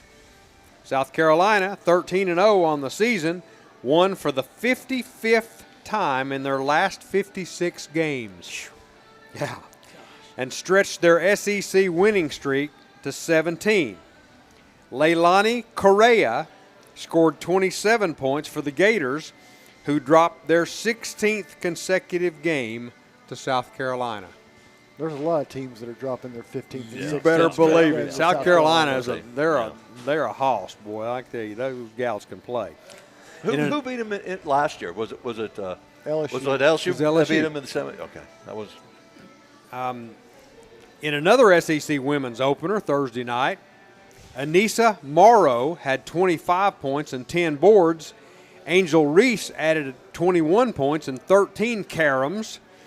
And number 7 LSU pulled away in the second half for a 92-72 victory over Missouri. Flaujay Johnson, like that name, Flaujay? Yes. Flaujay Johnson also tallied 24 points for the Bayou Bengals, who are 14-1 on the season, who have won 14 in a row. Haley Frank led Missouri, who is 9-5 on the season, with 22 points. We had a couple of, we're starting the SEC season for the women. Yep, getting it cranked up. Well, let's do a little on this day in sports. Okay, let's do that. January the 6th. Okay. In 1942, Major League Baseball pitcher Bob Feller reports for duty with the U.S. Navy in Norfolk, Virginia. Yep. 1942. Yeah, he was in service for 3 years. He enlisted. Yeah. Yep, it wasn't drafted. He enlisted. Right. 1976, Ted Turner purchases the Atlanta Braves for a reported $12 million. Got a great deal. He sure did. What a bargain. $12 million. What a bargain. Yep. $12 million in 1976. Wow. That was about the price of a tank of gas, right? Yeah, in 76. During the oil crisis. 1980, the Philadelphia Flyers set an NHL record 35 games without a loss. National Hockey League record. Yep. 1995 on this day, the Atlanta Hawks coach Lenny Wilkins passes the legendary Red Auerbach in wins with 939 career wins. He's the NBA's all-time winningest coach, Lenny Wilkins. Great coach, great He's guy. a great player and a great coach. Yeah. It's hard, it doesn't matter what sport, to be really a great Hall of Fame type of player. Yeah. And then continue that as a coach. You just don't see that. A lot of great players don't make good coaches. No, they don't. No, they don't. And a lot of great coaches weren't great players. Correct. They just don't come hand in hand. It has a lot to do, I've always thought, with some of those guys who aren't great players. They have to work so hard. They have to understand more about what the game and the kind of practice and the kind of work you have to put in to compete, where some of these people that are just so gifted that they're working on such a higher level, that doesn't translate to your average player. Sure. I think that's what happened with Magic Johnson. He just didn't understand why guys could not make the kind of plays he used to make. Yeah, yeah. And he just never could recognize that he was on a different level. I always wondered if Peyton Manning would make a good coach, and he may not. Yeah, yeah. I think he might make a great, like your guy that sits in in the room and Front helps you draw office, up yeah, plays. a front office man. Well, Yeah. like I bet he could draw up plays. Oh, yeah. And be a great tactician. I'm not sure he would ever. You want him to be your offensive coordinator No. or head coach though. An on-field coach. Yeah. No, maybe not. Birthdays today, January the 6th, 1920. You ever heard this name before? Early Wynn. Yes. Yes, sir. Hall of Fame Yep. pitcher. Won the Cy Young in 1959. He was a Major League wins leader, 1954 and 59. 9-time All-Star. Played for the Indians. Indians, yeah. He was born in Hartsford, Alabama. Died in 1999. He was a great player. Great player. Great player. Got his Early baseball card. win. 1921. This is maybe a name that you don't doesn't immediately jump to your mind. Kerry Middlecoff. No. Know what sport he played? He was a golfer. Kerry Middlecoff won the U.S. Open in 1949 and 1956. Won the U.S. Masters in 1955. Died in 1998. Was born in Halls, Tennessee. Very Really? good. Yeah. Did not know that. I wanted to make you aware of that. Born in birthday in 1937. Born in Follinsby, West Virginia. Lou Holtz, coach of Heard the that New York Jets and University of South Carolina. Follinsby, where's Follinsby? Follinsby, West Virginia. I don't know, Tony. Because I lived in West Virginia for 3 I years. knew you did. Yeah. We'll have to look that one up. I'm sure it's in the mountains somewhere. I'm since sure the you're whole right. state's a mountain. But happy birthday to Lou Holtz. 1957, born on this day, January the 6th, Nancy Lopez, American golfer. Golf, yes. Won 3 majors, won 48 LPGA Tour wins. Yes, great player. She sure Yeah, was. absolutely. Sure is. Born in Torrance, California. 1961, born on this day, Howie Long, NFL tackle, also an actor and a broadcaster, was in a film called Broken Arrow, a Western. You ever see that? Broken Arrow. Look that one up. I saw the one that came out later with John Travolta. John as a Travolta, that was as the one- a that's- bomber pilot. Yeah. Yeah, broken. Born in Somerville, Massachusetts. Yeah, that's what I was thinking about when you said Broken Arrow. I thought that was. And 1994, born on this day, Jameis Winston, NFL quarterback, won the Heisman in 2013. Went to college at Finished up at Auburn. Started out at but Florida. started out in Florida State. That's Yep. right. Was it Florida State or Florida? Florida Florida State. Florida State. Okay. Pro Bowl 2015. Yeah. Not 19 anything. Played his NFL career at, Panthers. Carolina Panthers. but he started at Tampa Bay. Did he start off Tampa Bay? Yeah. He started off Tampa Bay. Where's he? But he's still playing, right? No. I think he retired. I think. No, I'm 2 years thinking. ago. Okay. Yeah. You know where he's born? Alabama. Bessemer, Alabama. Bessemer. Bessemer, Alabama. I recruited Bessemer High School. Did you? Yep. Out of Birmingham, Alabama. Yes. How did you miss him? We didn't take him at Sanford. Okay. We had Jimbo Fisher instead. Okay. So Deaths on this day, 1941. I just picked out a couple of interesting ones here.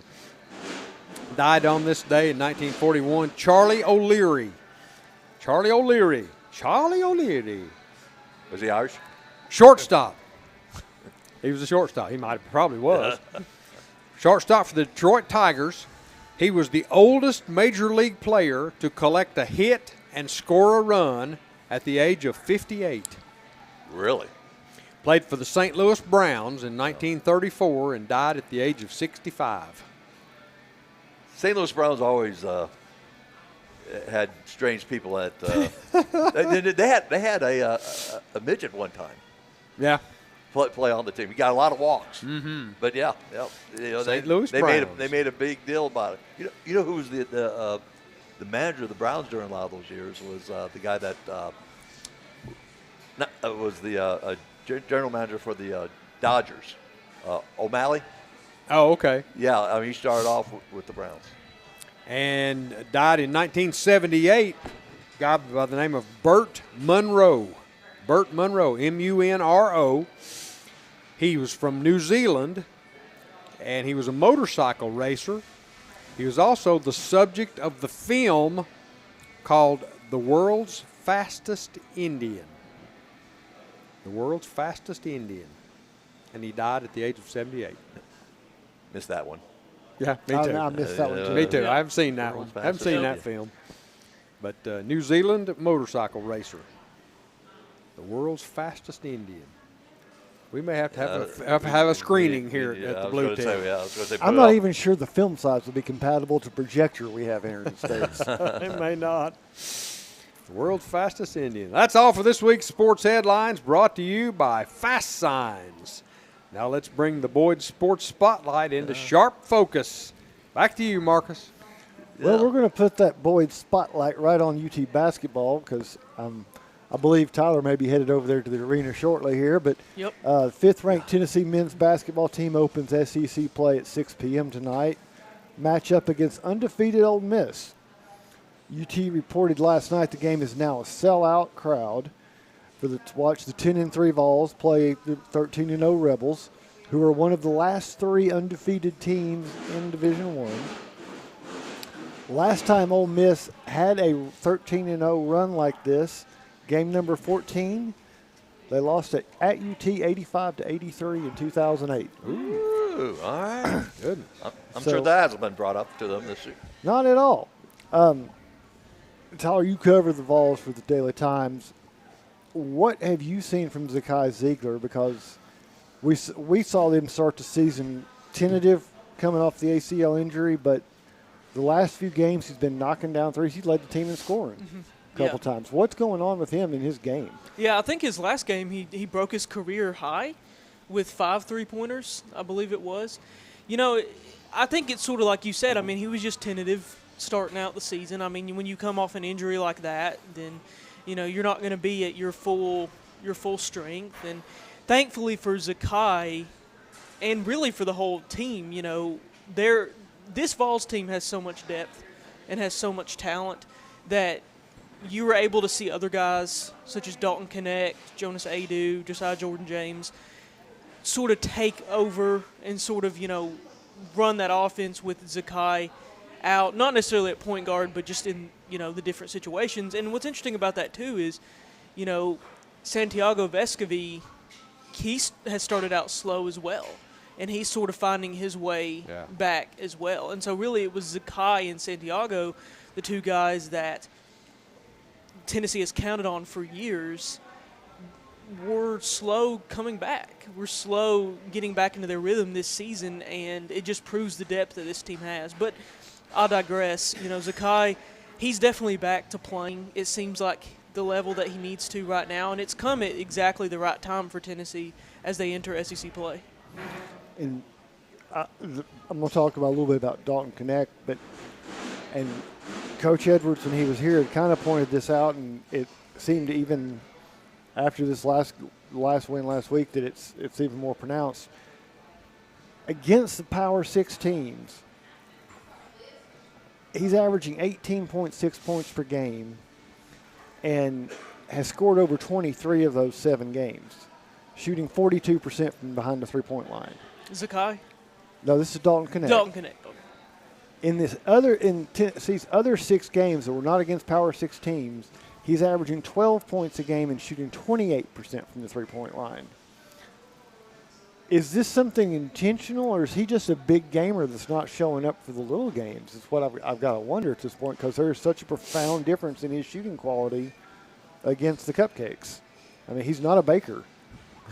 Yeah, that's a really good point. And my personal take on that is I believe that this team has just sort of had to find its way a little bit with all that. Because a lot of times when you have a lot of depth, when you have a lot of talent, it takes a little bit for those pieces to work together and sort of figure out, you know, who needs to be over here, who needs to do this, who needs to play this role. And, you know, Connect is a baller. I mean, there's no question about it. I mean, I can't tell you how many coaches already this season, that's one of the first things, opposing coaches, it's one of the first things they say in the post-game press conferences, that guy's going to play at the next level. That guy's going to play in the NBA. And so I don't think that him not scoring highly or not producing highly in some of those games against the more cupcake teams is necessarily indicative of anything. I think, that's what the non-conference is for teams to sort of figure themselves out and find out, who they are. And obviously with Zakai and Santiago taking their time coming back, this team has just had to find out who it is. And I think it just sort of proves more that depth that Tennessee has, that, you're the number 5 ranked team in the country, and Dalton Connect, arguably your best player, one of your best players, has not shown up for every game. It just sort of shows what this team has and the depth and talent that this team does have. I think one of the big things we're looking for tonight, Ole Miss, their post Jamarian Sharp, he leads the SEC with 2.5 blocks a game, 33 blocks overall, leads the league in both categories. You've got Toby Awaka, who has been on the upswing for the Vols, grabbed 10-plus rebounds back-to-back games, had a double-double earlier in the season. How essential, guys, do you think that matchup is going to be between, how much are they going to need to see from Awaka offensively tonight to be able to stop Ole Miss?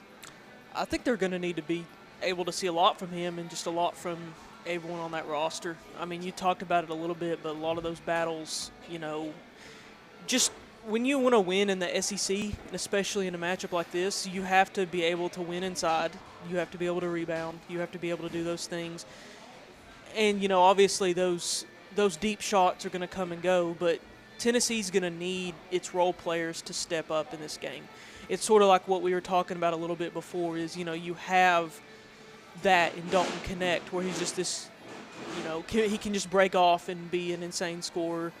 Zakai and Santiago are coming back into their own, but this Tennessee team really does thrive off of a lot of its role players. Tobey, Jemai Mashak, those type of guys who, can go in there, just do the little things. They may not fill up the stat sheet, but they are also going to play and be in the positions that they need to be in for this team to succeed. And I think when you're in games like this, that nitty-gritty is what's going to win it for you, and Tennessee is going to have that in order to be successful tonight. Donnie, tonight's the 5th top 25 matchup of the season for the Vols. UT's won 10 straight against the top 25 in Knoxville, and most of those, as Mike likes to say, have been defensive slogs. Yeah. Do we expect to see Coach Barnes pull the defense back on top and put the scoring in second place like we've seen him do before? Or does this dynamic of the scoring, do we think he might try to run with Ole Miss? Let me think about that for a few seconds. That's a no-brainer. The defense is always first with Coach Barnes. Defense is always first.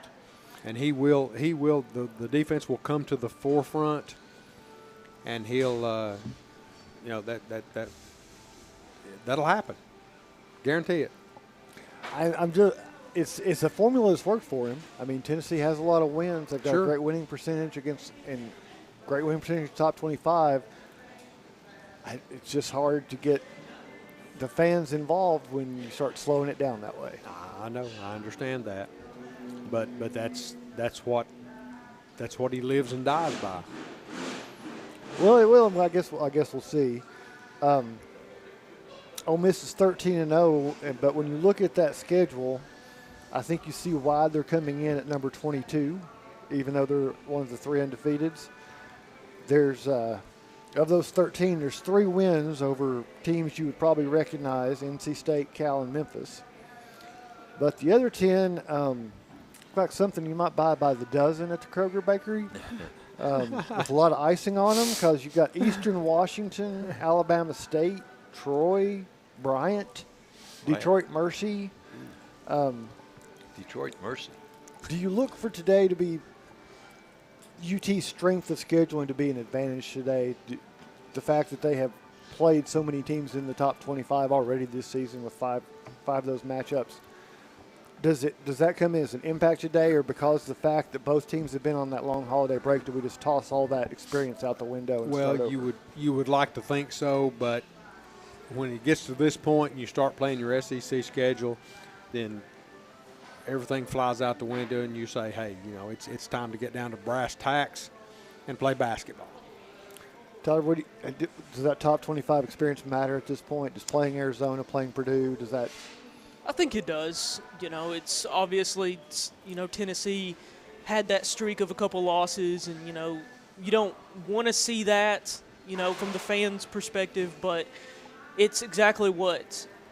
I mean, Rick Barnes doesn't want a loss, obviously, but you want to put your team in those positions because this is when it, comes to the forefront. I mean, I was at the Illinois game earlier this season, and I mean that was I don't remember if that was a sellout crowd. It was close, if not, but it was, you have these type of opponents for a reason, and Rick Barnes, he knows what he's doing, and with these type of opponents, and I think it definitely does make an impact because, the Vols are used to, they've seen Thompson Bowling filled up. They've been on the road against some of those, tough teams in those tough environments. No, I mean, I definitely think that it does make an impact. It makes you, frankly, it can just help the nerves, if anything, and it can just show, you've seen some of the top teams in the country, what is Ole Miss at that point.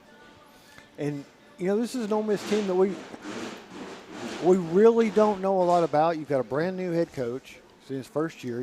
He's not been beaten yet, hasn't got his first loss at Ole Miss. But it's also another guy that coached at Texas. I mean, I believe he was the coach 2 steps behind Barnes at Texas in the merry-go-round they've had. So this isn't the Ole Miss team that the Vols beat last year in the SEC tournament. This is a very different-looking team to me. Mm-hmm. When you go in there tonight, and because we haven't seen Ole Miss on TV because for the exact reason I mentioned, they haven't played a lot of named teams that were going to put them on in the primetime spots. I mean, what do you expect Tennessee to be able to recognize that this is a quality program, or is this a trap game that they can walk in thinking we can take this team? I think they'll recognize it. I think Rick Barnes will make sure of that. I don't. There are always fears of there being a trap game, but I don't think that that's what this is. I think Tennessee knows. I mean, for one, it's an SEC game.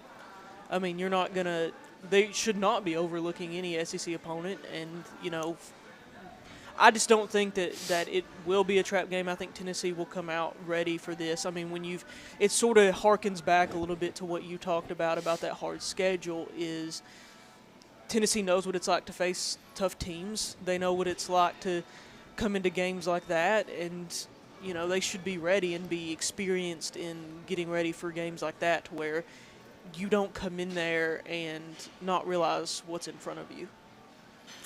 Well, I guess that's a good answer we're going to get today. As good as profound as anything else we can know going into this one with all the blind spots that are there. Sure. But I think it's time for a break, Donnie.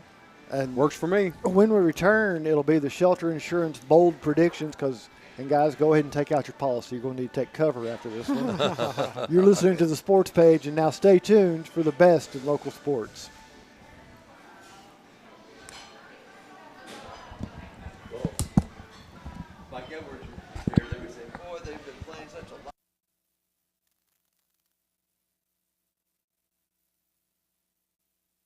Waters Equipment is your East Tennessee New Holland agriculture and construction dealer.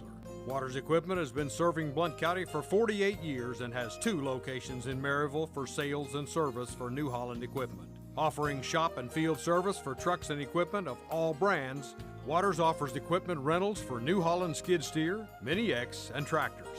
Call 238-9000 for your rental needs. That's 238-9000. Waters Equipment New Holland. Excellence in service. For over 50 years and 3 generations, the people of Blount County have trusted Stevenson Tire with their vehicles and their families. Our mission has always been simple: to provide quality products at reasonable prices with exceptional customer service. Featuring tire products from Michelin, BF Goodrich, Uniroyal, Bridgestone, Firestone, and Yokohama, Stevenson Tire also offers alignment and brake services at affordable prices. Stevenson Tire Company, 2411 East Broadway Avenue in Maryville. Call 983-1621 or online at stevensontire.net. Your newspaper? That's right. The Daily Times is your newspaper, tailored to where you live, emphasizing the things that affect you and keeping track of the people and players in our community. The award-winning Daily Times can be delivered each morning right to your door or inbox with the latest in local news and sports. For a 30-day free trial offer, call 981-1100 and begin enjoying your life, your times, every day with the Daily Times. The Bluetick Tavern is home to the tastiest pizza in Blount County. Try our signature Broadway barbecue pizza, grilled chicken and red onions covered in mounds of mozzarella. Or sink your teeth into our one-of-a-kind chicken and bacon pizza, made with an olive oil base, grilled chicken, bacon, red onions, and covered in Brussels petals. The Bluetick Tavern also has salads, sandwiches, and the area's largest beer selection. Regularly recognized as the best pizza in Blount County, it's the Bluetick Tavern, located at 128 West Broadway in downtown Maryville. The Roger L. Newman Company began in 1984 with a vision of providing Blount County with excellent heating and cooling service. Mr. Newman also wanted a real business. No gimmicks and no high-pressure sales. They just fix it or replace it. They want to stay within your budget and make you comfortable. Their motto still stands true today: call us first, we'll be there. Call Roger L. Newman Company at 982-5446 or visit online at rogerlnewman.com. Cooler temperatures are approaching. Upgrade your furnace now for as little as $50 a month.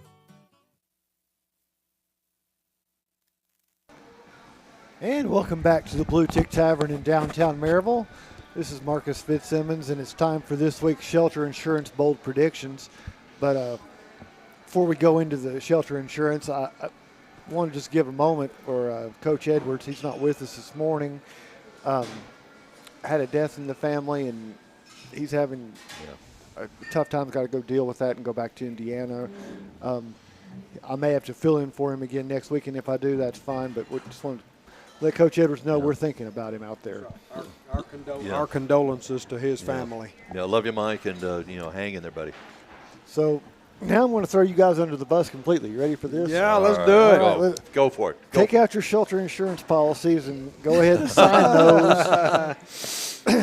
So Tyler hasn't played this game before, but Tyler, what we're going to throw out the bets. We're going to write them down here to keep the record.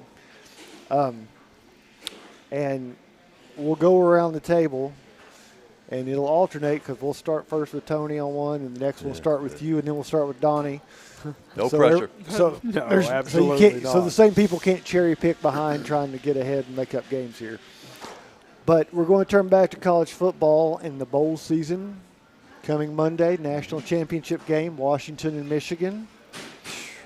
We're going to toss out some prop-type bets, and we're also going to do some way too early look-aheads. But let's start with the national championship game. The Wolverines are 4.5-point favorites. The over-under is 56.5. So with that 4.5, Tony, who do you like for this national championship game, given what you saw in the semifinals? Yeah, it's like the saying goes, offense brings in the crowds, defense wins championships. And I'm going with Michigan because they're a great defensive team. Going with Michigan. Yes. Tyler, who do you like on Monday night? I have to agree with that. I like Michigan. I think Washington, obviously, you have Penix, and his arm is just unreal and what he has. But I think Michigan is a lot more of a complete team. I think what you have, J.J. McCarthy, is definitely, more than serviceable. You have Blake Corum at tailback. I just think that and then that defense, obviously, I think Michigan is just more of a complete package and is going to get the job done there. And remember, Penix originally committed to Tennessee. To Tennessee, yep. Tennessee. And took the route to Indiana and then on out there. Yeah. Donnie, who do you like in this one between Michigan Washington. I may be throwing my pick away, but I cannot vote for Michigan. I cannot pick Michigan because they're cheaters. Well, they got caught. Yeah. Yeah. Okay. Well, I mean, that's the only basis I can make. You are a man of high morals. I am, at least in this case. I've heard of this thing called morals. I'll have to check into those. But so I'm picking Washington. Donnie's going to Washington. I am going to do the same. I'm going with Washington, but for different reasons. I kind of think Michigan's going to win this one by a field goal, but I think Washington's going to cover. I'm not sure it's going to be in a 4.5-point game. Given what we saw in the first two, where one went to overtime and one came down to the last play, I just got the feeling this one's going to be closer than 4.5, so I'm going with Washington to cover. Gotcha. And now we'll follow up with this. Yeah. Now for the prop bets, huh? Yeah, we'll follow up with the CFP with tonight next season. Get this, guys. I don't know if I took a peek ahead. Michigan is slated to play a Big Ten conference game at Washington on October 5th next season. Oh, wow. Wow, yeah. And that's part of the 18-team Big Ten schedule. So straight up call here, no line. But does Jim Harbaugh make that trip with the Wolverines out to Washington? You got three choices here. NFL, suspension, or makes the trip for Coach Harbaugh. Tyler, you got the first call on this. Okay. I'm going to go with NFL. Tyler's going with NFL. Harbaugh has flirted with getting back into the NFL, several times, but I think this sort of goes back with my previous pick. I'm going to double load him here, but I think Michigan wins, and I think that's Harbaugh's swan song there at Michigan, and I think he's going to get out of there and leave with his legacy there intact. Because we've seen, Michigan is, this season they're insanely good. They've been decently good the other seasons, but he was on the hot seat there for a little bit, and so I don't know if he was truly on the hot seat with Jim Harbaugh in Michigan, but he was not making people happy. So I think Michigan wins, and I think Jim Harbaugh waves goodbye, goes to the NFL. He will not be making that trip next year. Donnie, what do you call NFL's NCAA suspension or makes the trip? Given the proclivity of NFL coaches that are going to be leaving this year, I'm going to say, ranked in order, NFL, and then NFL, and then he could be suspended or he could make the trip. Suspended, and then make the trip in that order. Okay. Well, my personal crystal ball, because I think you guys are right, and I'll say why, is that Coach Harbaugh has flirted before with returning to the NFL. Mm-hmm. This is the first time he's hired an agent. Yep. And he hired an agent this past month. So, to me, when you are hiring an agent, it means you are seriously believing that you are going to be going into a contract negotiation with the NFL. Yeah, that's a good point. So to me, this is the real sign that Michigan fans should enjoy Monday, because Coach Harbaugh, for various reasons, and I think one of them is going to be the writing on the wall, because Michigan's going to pay for some of the things that have happened the last 2 years, and they may not get to keep a championship if they win it. I believe he's headed for the NFL. Tony? I think he's going to NFL, for some of the reasons you guys say. I think it's easier to be a head coach at the NFL level. You don't have to, deal with all the transfer portals and all the other additional stuff that's going on in college football, especially at that level. So I think he's going to the NFL. And the second thing, he'll stay. The third thing, suspended. But I think he's NFL bound. Really do. Okay, so everybody's going to NFL. Nobody's going to that's one of the reasons why you don't see very much NFL coaches going to college, because they just don't want to mess with all this recruiting stuff that's going on right now and all the stuff. It's an absolute mess. And the example with Florida State, I think it's just a prime example of why NFL coaches are really staying away from going into the college scene or getting out of it. Okay, number 3 on the list. Donnie, this one's going to start with you. Okay. Listen close. Penn State. Everybody griped this year that they only played 2 teams, only 2 games that mattered, and they lost both of them. That will not be the case next season, Donnie. The Nittany Lions middle stretch, starting on October 5th, they host UCLA, travel to USC on October 12th, get a bye week, then they travel to Wisconsin and host Ohio State in that 4-game span. So the prop bet is, what is Penn State's record for that 4-game span next season?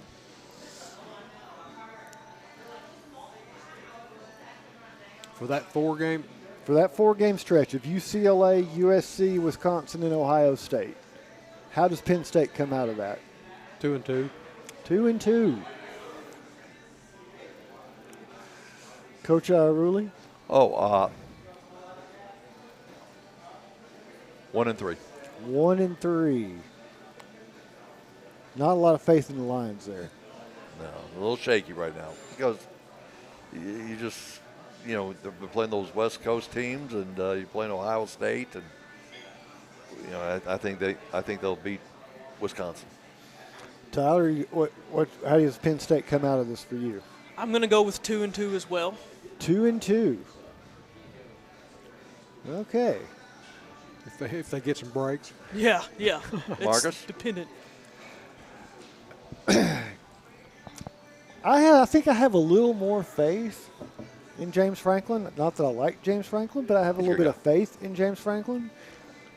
And I'm just going to it's hard for me to pick which one of these is going to be the game they pull some magic.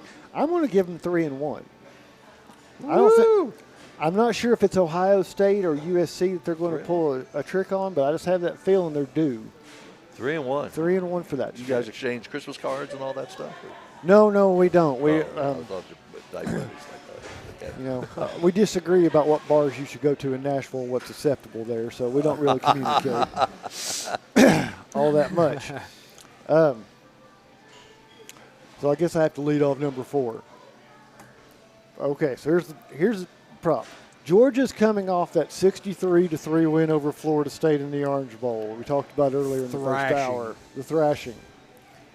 In 2024, it is more likely that Georgia will score 60 or more on another Power 4 team, or that they will hold another Power 4 team to just a field goal. Which is the more likely outcome next season? And I'll tell you, I'm going with I like Georgia's defense even more than I like their offense, so I'm going to say they're going to hold a Power 4 to just a field goal next year in at least one game. Tony, is it going to be the offense or defense you're going to bet on next year for Georgia? I'm going to go with the defense. Going with the defense. They're strong and stout, yeah. Going with the field goal. Tyler? Yep, I'll go with the field goal as well. Going with the defense, I think. He's not going to – no separation. No guts here. You don't need separation when you're right. That's why we got Donnie here. Okay, Donnie. Go on, Donnie. Donnie's pondering. Could we go with all of the above? Both? Could it be both? We can go with the both. That wasn't one of the options. I was mightily impressed. You can go with the double down on both. I was mightily impressed with that Georgia team. Oh man, I tell you. Okay. I'm going to say both. Okay, we're going to make the rule. Judges call is you can double down and get a both. Just for me. Or what is that called in Vegas when you split to 21 and cheating? Oh, no. Split them or something like that. I forgot what that term is. Okay. Let's see. Make sure we have time. Looks like we're all right. We're okay. In this bowl season, we're getting ready to conclude. The future SEC teams, which includes Texas and Oklahoma, went 4-3 against the future Big Ten teams that will be in that 18-team league. Missouri beat Ohio State. Ole Miss beat Penn State. Tennessee beat Iowa. LSU beat Wisconsin. On the Big Ten side, Michigan beat Alabama in overtime. Maryland beat Auburn. And Washington beat Texas. So 4-3. Regular season next year, there are 2 meetings between the SEC and Big Ten. That's it? Just 2. Just 2. Wow. Alabama and Wisconsin will play, and Texas and Michigan will play.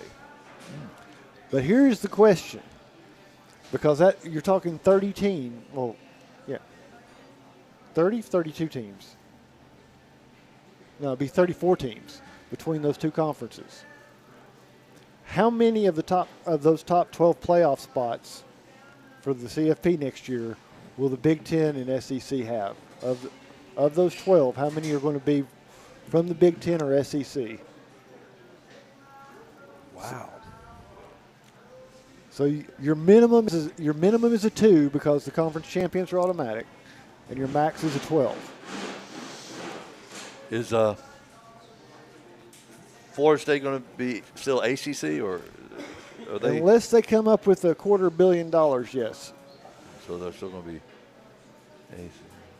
So you've got Oklahoma and Texas being added to the SEC, and then you've got USC, UCLA, Washington, and Oregon jumping into the Big Ten.